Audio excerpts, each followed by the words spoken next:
on the second Sunday of Easter, I thought that they are so very powerful and reassuring in the historical moment that we find ourselves, both globally and locally. Globally, the world is like the disciples in today's gospel, locked in our upper rooms filled with fear, anger, and uncertainty. With the worldwide coronavirus lurking at our doors, we, like these disciples of old, question whether God has abandoned us to the forces of darkness and despair.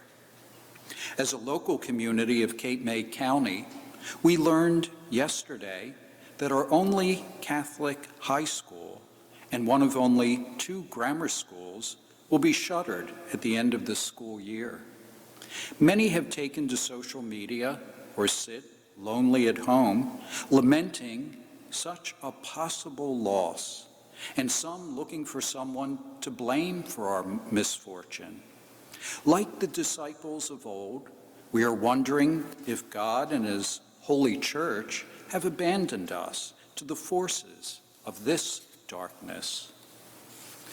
Into the sadness, like the disappointment of the original church in the upper room, the risen Christ visits us with the consoling words, "Peace be with you." In the midst of turmoil over coronavirus and our beloved school closing, He says a second time, as He did to the first church in the upper room, "Peace be with you." Our gospel also tells the story of one of the first members of the upper room church who was not present and could not see the work of God in the risen Christ, nor able to hear His assurance, "Peace be with you." His name was Thomas, and he could not believe that God raised Jesus from the dead to assure him and all of us of His abiding presence in the midst of any of our suffering or doubts. We could say with Thomas, "Unless I see the mark of the nails in His hands and put my finger into the nail marks and put my hand into His side, I will not believe." Thomas had succumbed to his doubts. He lost all hope and thought God had abandoned the church. This all changed when the risen Lord came to the doubting Thomas and said, "Peace be with you.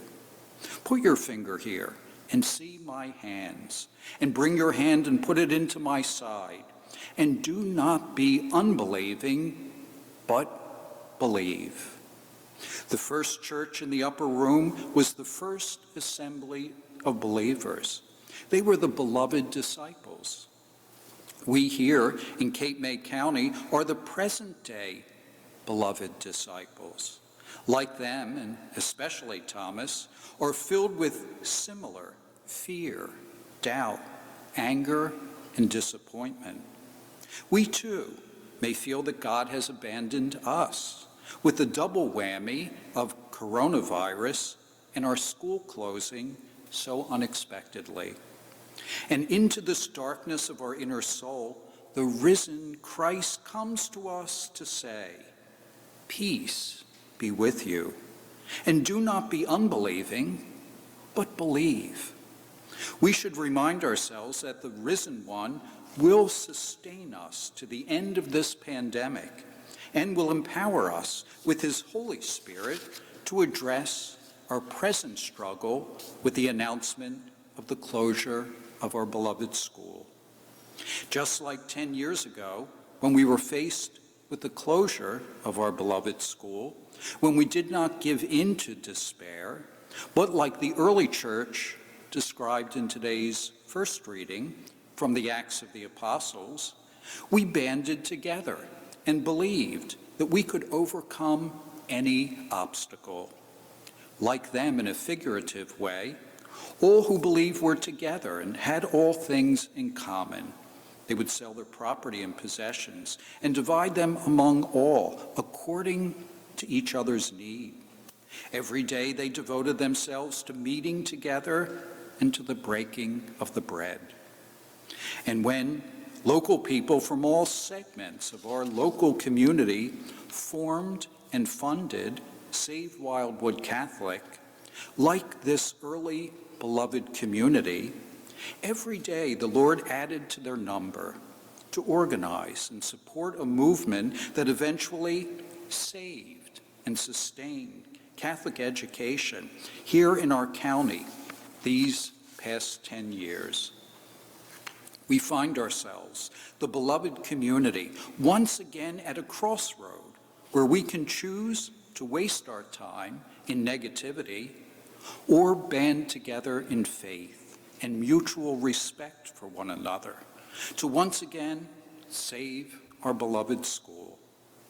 I've asked for a full financial accounting to be shared with you that explains the challenges ahead in the need for us to once again save our school.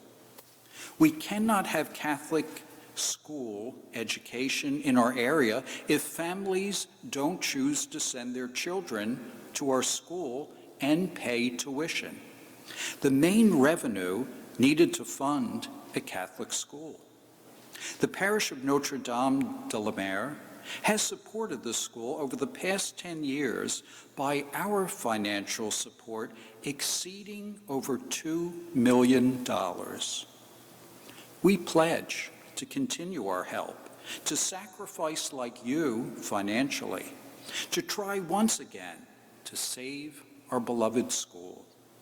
You, our wider community, are called to support this worthy endeavor, first by sending your beloved children to our school and helping us make ends meet in order to achieve our mutually desired goal of forming our young people in the tradition of the beloved community for generations to come.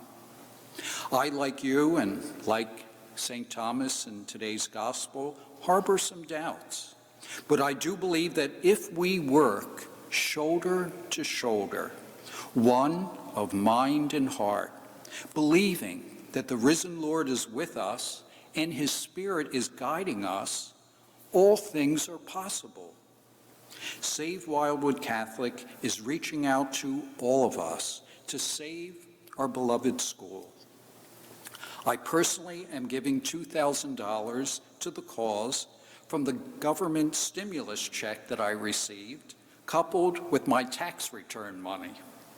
I ask you to consider your donation to our cause, but most essentially, those already registered for next year must reaffirm your commitment, and those who have not yet made up their mind about where to send your son or daughter to school next year, especially parents of our alumni of our schools, please consider sending your child to our school. Most people doubted 10 years ago that we could pull off the miracle that we accomplished by reversing an announcement of closure. Let us redouble our positive efforts, trusting in the Lord, and pull off yet another miracle. What is needed is trust, sacrifice, and hard work. Let's get to work and remember that the risen Lord is with us. Peace be with you.